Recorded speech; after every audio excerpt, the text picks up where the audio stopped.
दक्षिण पर्वतों के बीच एक रहस्यमयी नदी बहती थी जिसे लोग कालधारा कहते थे। यह नदी साधारण नहीं थी। इसका जल भविष्य से निकलता और अतीत की ओर बहता था।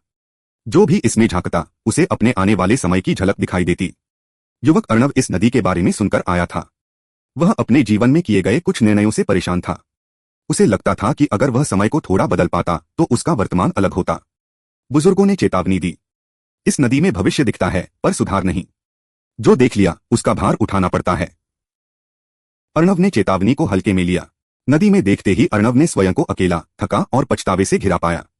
उसने देखा कि जिन लोगों को उसने कभी अनदेखा किया था वे उससे दूर जा चुके थे। एक दृश्य में उसने देखा, उसका एक छोटा सा गलत निर्णय किसी और के जीवन को गहरे दुख में डाल चुका था। अर्णव का मन कांप उठा। मैं यह गलती नहीं करूंगा, उसने निश्चय किया। पर तभी नदी का जल और तेज बहने लगा, मानो कह रहा हो, भविष्य देखना सरल है पर कर्म बदलना कठिन। अर्णव ने अपने वर्तमान जीवन में बदलाव करने शुरू किए। वह हर निर्णय लेने से पहले नदी को याद करता।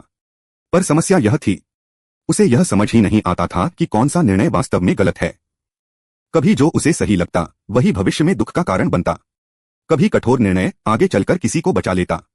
अर्णव समझ गया कि कर्म का मूल्यांकन समय से पहले नहीं किया जा सकता।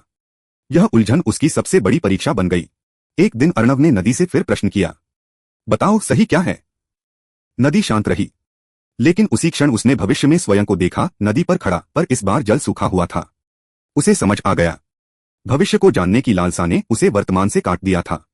उसने कर्म करना छोड़ दिया था, केवल परिणाम गिनने लगा था। यही उसकी सबसे बड़ी भूल थी। अर्णव ने अंतिम निर्णय लिया। उसने कालधारा की ओर पीठ कर ली।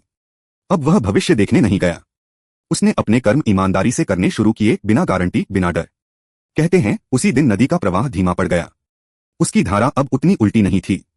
अर्णव ने समझ लिया, हर कर्म समय में अपनी छाप छोड़ता है और समय उसी को आकार देता है जो कर्म के साथ खड़ा रहता है। भविष्य बदला या नहीं यह कोई नहीं जानता, पर अर्णव अब पछतावे में नहीं जीता था।